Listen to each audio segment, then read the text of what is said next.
Assalamualaikum warahmatullahi wabarakatuh.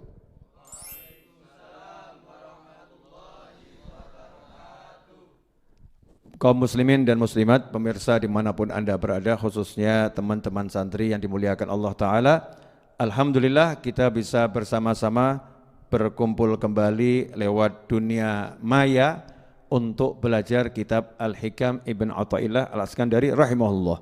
Mudah-mudahan pertemuan kita ini barokah, ya, pertemuan kita ini manfaat. Sebelum mengkaji kitab Al-Hikam, saya mau kasih saran, usahakan satu hari makan pisang walaupun cuma satu. Ya, ini satu pisang satu hari ini akan menjadikan tubuh kita insya Allah lebih sehat, ya, dan akan menjaga diri kita dari banyak penyakit insya Allah. Ini syariat. Jadi jangan cuma makan junk food, makanan-makanan yang penuh hal-hal yang bisa membuat kita jadi enggak enak, tapi makanlah makanan yang prosesnya langsung dari Allah Subhanahu wa Ta'ala. Ini masaknya ya Allah yang membuatnya menjadi masak, ya. Kemudian tumbuhnya ya Allah yang menumbuhkan. Tentu di dalamnya banyak khasiat dan manfaat. Silahkan dicari, di googling kata orang ya, manfaatnya pisang itu apa. Ikhwani rahimakumullah, mari kita kembali belajar. Hikmah yang ketiga, ya, hikmah yang ketiga. Sawabikul himam la takhriku aswarul agdar. Sawabikul himam la takhriku aswarul agdar. Himmah itu artinya semangat yang kuat, semangat yang menggebu-gebu. Jadi kekuatan hati yang luar biasa tidak akan mampu menembus benteng-benteng takdir. Tidak akan mampu menembus benteng-benteng takdir. Nah, ini insya Allah kita akan belajar enggak panjang, tapi mudah-mudahan bisa dipahami oleh yang berbicara khususnya dan yang mendengar serta menyaksikan kajian ini dimanapun dan kapanpun berada. Himmah ini salah satu kekuatan yang Allah berikan pada hambanya, pada makhluknya.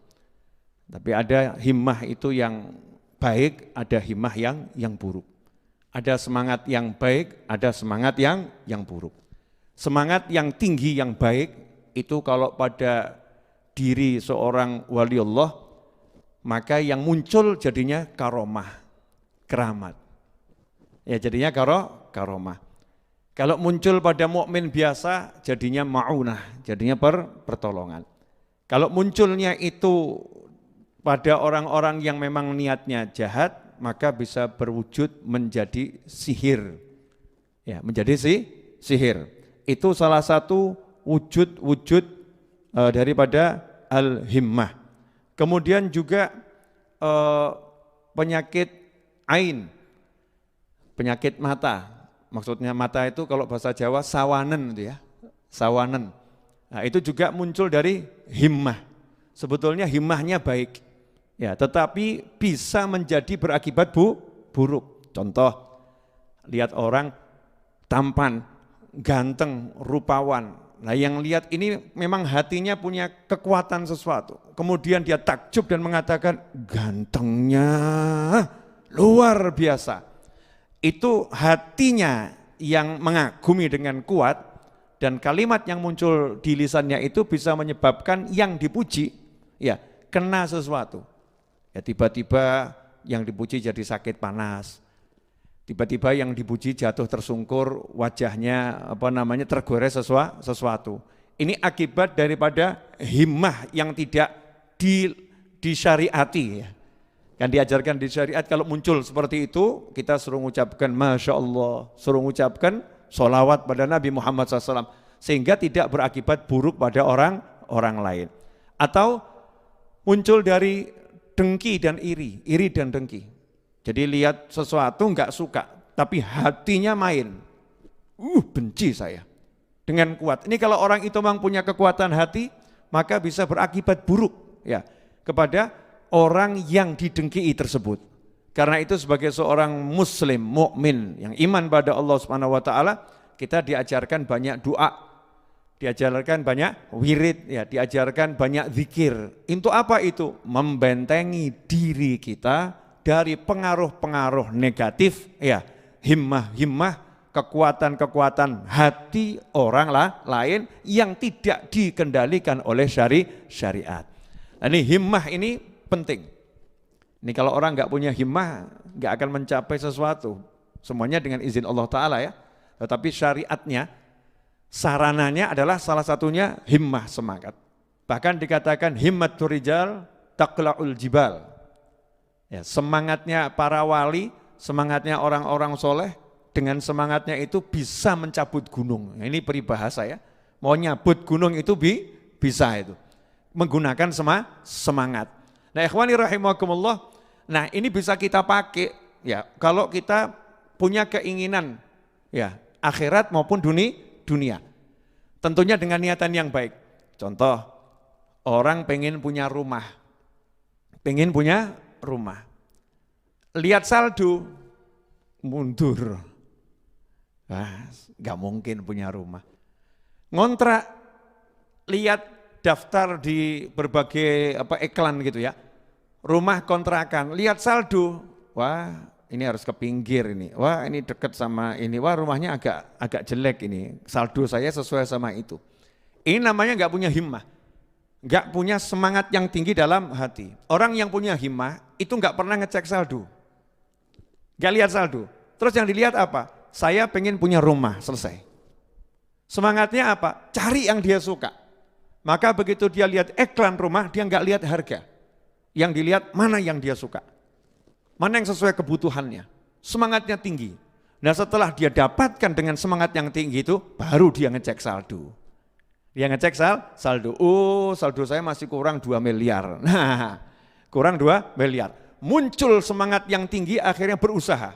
Nah, usahanya dia itu akhirnya diiyakan oleh Allah Subhanahu wa Ta'ala karena dia punya semangat yang tinggi, yang luar biasa. Sehingga seakan-akan uang itu datang dengan sendirinya. Ambil aku. Kenapa? Karena semangatnya sudah membuka jalan. Nah, ini kadang enggak. Orang semangatnya loyo. Himmahnya loyo. Ini urusan dunia. Urusan akhirat.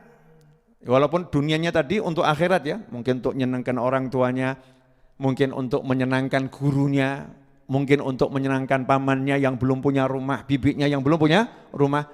Tapi ada yang semangatnya itu akhirat, misal pengen jadi wali Allah. Saya pengen jadi wali Allah. Ini banyak orang soleh meninggal dunia. Saya harus bisa menggantikan mereka semua. Semangatnya tinggi.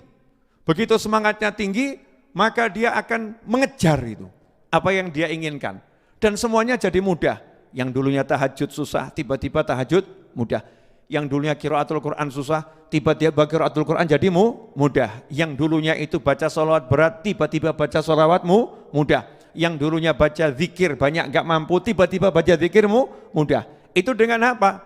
Himmahnya, semangatnya itu akhirnya mengantarkan dia pada tujuannya. Dengan izin Allah Subhanahu wa Ta'ala. Semua dengan izin Allah Subhanahu wa Ta'ala.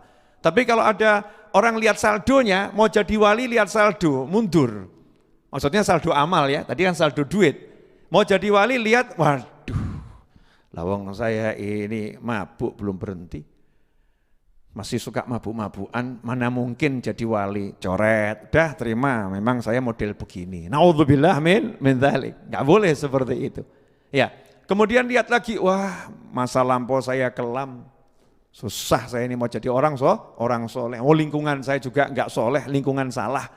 Saya ini hidup di lingkungan yang salah. Dengan teman-teman yang bukan ahli sholat, bukan ahli zikir. Teman-teman saya orang lupa semua, orang lalai. Dan saya susah meninggalkan mereka semua. Gak mungkin saya bisa jadi wali Allah. Ini kalau model begini, ini semangat kita. Ketika kita punya banyak dosa, maka kita enggak akan mencapai derajat yang tinggi di sisi Allah Subhanahu wa Ta'ala. Kita enggak akan pernah bisa berubah menjadi manusia yang benar dan baik menurut Allah Subhanahu wa Ta'ala. Tetapi kalau kita pengen jadi wali Allah, maka yang kita lihat adalah yang bisa menjadikan kita wali Allah adalah Allah Subhanahu wa Ta'ala. Yang bisa menjadikan kita kekasih Allah hanyalah Allah Subhanahu wa Ta'ala. Sarananya apa? Langsung ke situ, semangatnya amal soleh. Amal soleh akan saya tingkatkan. Walaupun saya punya banyak dosa, saya punya Allah yang Maha Pengampun. Walaupun saya ini bejat, Allah bisa merubah kita, saya menjadi orang yang taat seketika. Banyak contohnya.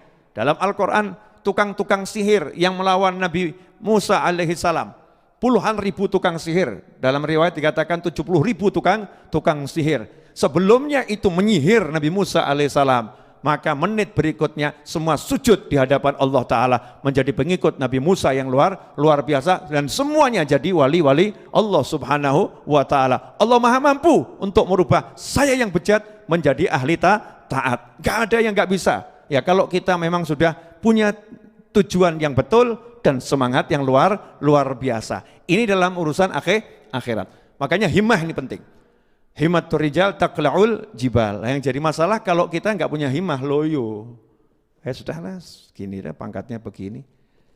Mau suruh ngapalkan Aqidatul Awam, wah saya ini otak lemot, mana mungkin bisa hafal. Waduh, udah saya nggak mungkin. Akhirnya apa? Nggak mau ngapalin. Yang ada cuman ngecek handphonenya, baca WA, balas WA orang, cari berita, waktunya disia-siakan, ngelamunnya banyak dan lain sebagainya. Orangnya ada, hadir nih, ya, kita ini mungkin orangnya hadir. Ya mungkin yang lagi nonton nih, ya suruh ngapalin juz amma, suruh ngapalin surat Wadduha, suruh ngapalin ayat-ayat Al-Quran, hadis Nabi Muhammad SAW, himmahnya enggak ada. Dulu di Hadramut ada satu orang di Yaman sana, satu orang hidupnya susah, umurnya 60 tahun lebih. Ya, emang waktu itu ekonomi yang masih susah-susahnya. Disarankan sama keluarganya, karena keluarganya juga orang susah semua, ini kamu kalau pindah ke India, nanti kamu bisa kerja di sana, di sini nggak ada pekerjaan. Maka berangkat dia ke India untuk bekerja. Sampai di India setiap melamar pekerjaan ditanya, lah kamu mau kerja apa? Jadi petani, ya punya perlengkapan enggak untuk cocok tanam? Enggak punya, enggak bisa. Harus punya modal di sini. Mau dia ngelamar di kerajaan, pengen jadi tentara, prajurit. Sama kerajaan ditolak, kenapa? Umur muda terlampau tua, 60 tahun, masa pensiun. Nah sudah nggak ada yang mau terima dia kerja. Akhirnya dia dikasih tahu, di situ ada pesantren. Yang tinggal di situ gratis, dikasih makan, dikasih minum, dikasih tempat, yang penting mau belajar. Nah dia ini pergi ke India, yang penting untuk apa? Menyambung nyawa, bisa menafkahi dirinya sendiri, nggak jadi beban pada orang lain. Akhirnya tinggal di pesantren itu diterima, tapi syaratnya satu, di pesantren itu harus mau belajar. Harus mau belajar. Apa yang terjadi? Dia pun belajar usia 60 tahun, belum bisa alif, ba, ta, nggak tahu. Ummi, nggak bisa baca, nggak bisa tulis. Ummi. Maka saat itu dia belajar, anak-anak kecil itu suka yang ikut belajar sama dia, playgroup gitu kan ya, anak-anak kecil, mencemooh, meledek, umur 60 tahun belum bisa ngaji, kadang-kadang lagi baca alif, ba, ta, di belakang dicitak sama anak-anak kecil gitu, dikerjain gitu ya, dikerjain. Apa yang terjadi? Karena semangatnya yang luar biasa, dalam waktu 1 tahun hafalan hadisnya sama dengan hafalan gurunya. Menghafalkan lebih dari 100.000 hadis dan dia hafal Al-Quran. Gak lama kemudian gurunya sakit dan mau meninggal, guru pesantren tersebut. Apa kata gurunya saat ditanya sama murid-murid seniornya, siapa nanti yang menggantikan engkau wahai guru untuk ngurus pesantren ini? Jawabannya adalah dia. Muridnya yang umurnya 60 tahun lebih. Sama Allah Subhanahu wa Ta'ala diberi kemudahan menghafal, diberi kemudahan memahami karena punya himmah yang luar biasa. Nah, kendati demikian, jangan sombong. Oh, himmah saya kuat, mesti hafal saya. Himmah saya tinggi, oh itu pasti tercapai itu rumah ini. Himmah saya luar biasa, oh saya pasti bisa begini, nanti dulu. Semua itu gak akan bisa kecuali dengan izin Allah Subhanahu wa Ta'ala. Dengan izin Allah Ta'ala. Tukang sihir mau nyihir, oh pasti kena, gak bisa. Semua itu harus dengan izin Allah Subhanahu wa Ta'ala. Buat yang tersihir itu jadi ujian. Makanya tidak akan bisa sihir kena pada seseorang kecuali kalau diizinkan oleh Allah Subhanahu wa Ta'ala. Dan tidak mungkin Anda, saya, kita bisa mencapai tujuan walaupun himmahnya luar biasa kecuali kalau diizinkan oleh Allah Subhanahu wa Ta'ala. Sehingga dikatakan oleh Ibn Athaillah Al-Iskandari rahimahullah, sawabikul himam la takhriku aswarul agdar. Semangat-semangat yang menggebu-gebu, yang tinggi, yang hebat, semangatnya orang-orang besar itu tidak akan bisa menembus benteng-benteng takdir. Takdir Allah itu pasti akan terjadi sehebat apapun ya manusia menghindari, sehebat apapun manusia itu berusaha untuk mencelakai. Yang terjadi adalah takdirnya Allah Subhanahu wa ta'ala, qadha'nya Allah Subhanahu wa ta'ala, ketentuannya Allah Subhanahu wa ta'ala. Di situ ada pelajaran dua hal yang penting. Satu, jangan sombong, yang kedua jangan putus asa. Putus asa bagaimana? Udah semangatnya tinggi, usahanya tinggi, gagal. Terus mengatakan, wah sudah semangat saya tinggi, usaha tinggi, ternyata gagal juga. Ternyata gagal juga. Jadi buat apa saya memupuk semangat yang tinggi? Salah, jawabannya begini, saya udah usaha, saya udah maksimal, semangat saya udah hebat, ternyata gagal. Berarti memang takdirnya begini. Takdirnya begini, maka saya akan berjuang lagi, saya akan berusaha lagi, insya Allah yang kedua kali tidak akan gagal. Kalau gagal, takdirnya begini, ya sudah terjadi kok, namanya takdir. Takdirnya seperti ini, seperti orang nyupir, ahli nyupir, ya lintas antar pulau, antar provinsi ya, mungkin antar negara, gak pernah nyerempet, apalagi nabrak, diserempet pun gak pernah. Perjalanan jauh dia, melintasi pulau Jawa, gak ada satupun yang tergores di mobilnya. Tapi begitu dia parkir dengan ketelitian yang luar biasa, ya apa yang terjadi? Nabrak dia nyenggol. Nah, ini apa kurang teliti? Enggak, dia udah teliti. Tapi apa? Takdirnya nabraknya di situ. Ya nabraknya di situ. Enggak boleh hatinya kemudian hancur, dia kemudian putus asa dan lain sebagainya, trauma dan lain sebagainya. Dia harus kemudian berusaha, besok saya harus lebih baik, nanti harus lebih baik. Tadi takdirnya memang seperti itu. Nah ini manfaat. Kalau kita tahu ilmu yang demikian, maka hidup ini akan selalu optimis dan tidak ada sombong. Gak akan pesimis, gak akan mudah putus asa, tidak akan sombong. Yang ada adalah berusaha dan berusaha dan berusaha dan berusaha, berjuang dan berjuang dan berjuang, bangkit dan bangkit dan bangkit, dan tidak pernah menyandarkan pada dirinya sendiri, selalu mengatakan bantu aku ya Allah, tolong aku ya Allah, dan seterusnya. Nah kita kalau punya himmah semangat, jangan nanggung. Himmah itu yang sabik, himmahnya yang tinggi, himmahnya yang juara, himmahnya yang unggul. Itu ada satu Habib namanya Habib Abdullah bin Umar bin Yahya, ulama besar. Habib Abdullah bin Umar bin Yahya rahimahullah ini, beliau dilaporin sama, lihat anaknya nulis. Dulu kalau nulis kan ada tempat tinta ya, tempat tinta kecil gitu. Dimasukkan, dicelupkan, nulis. Zaman dulu kan seperti itu ya, kurun waktu 100 tahun, 200 tahun yang lalu. Habib Abdullah bin Umar bin Yahya rahimahullah lihat anaknya nulis pakai tempat tinta yang kecil. Maka marah nih, ayahnya marah dalam didik anaknya ya. Kamu ini kalau punya semangat yang besar, yang tinggi, jangan kecil. Anaknya waktu itu belum paham maksudnya apa. Ayahnya ngambil gelas yang besar itu, gede gelasnya ditaruh, satu botol tinta itu dituangkan semua ke situ, kemudian mengatakan, kalau cari tempat jangan yang kecil, yang besar, besarkan semangatmu. Dilatih untuk besarkan semangat sampai kalau tempat yang besar gitu ya. Nah enggak lama putrinya laporan, ayah, saya semalam mimpi bertemu Nabi Muhammad SAW, bahwasannya kata Nabi, penjahit yang biasa jahit pakaian kita itu waliullah. Ya, waliullah. Ayahnya pun mengatakan mimpimu benar. Ya mimpimu benar. Berapa hari itu anak-anaknya main ke rumahnya penjahit tadi. Kenapa? Pengen ketemu waliullah. Nah, satu pagi ayahnya nyari, mana ini anaknya? Kok tidak ada semua ya? Tanya sama yang putri tadi, mana saudara-saudaramu? Pergi ke rumahnya penjahit tadi. Nah, kenapa?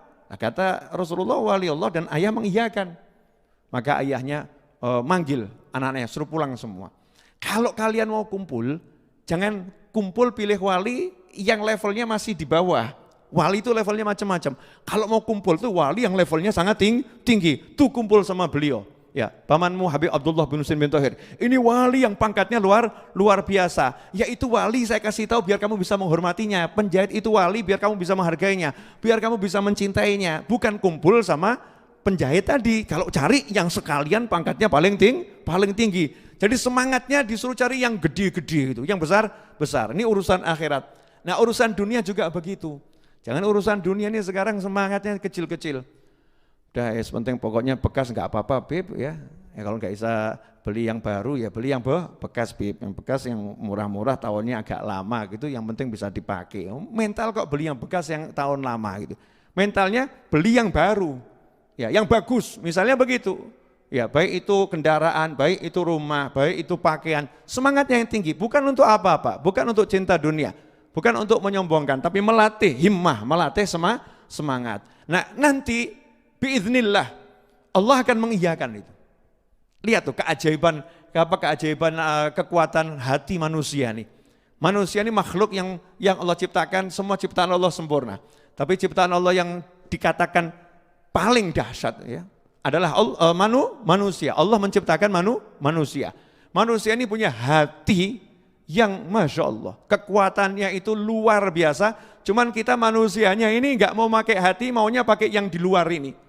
Maunya pakai yang di sekitarnya ini, bergantung pada yang di sekitarnya, padahal di dalamnya ada kekuatan yang luar biasa dengan izin Allah Subhanahu wa ta'ala. Kalau kita biasa pakai kekuatan hati kita ini, maka yang di luar akan ikut. Jangan dibalik, kita ikut yang di luar, hatinya jadi lemah. Jadikan yang di luar ikut yang di dalam. Maka hatinya kuat, yang di luar semuanya akan ikut pada kita. Yang paham, yang enggak paham, jangan paham dulu ya.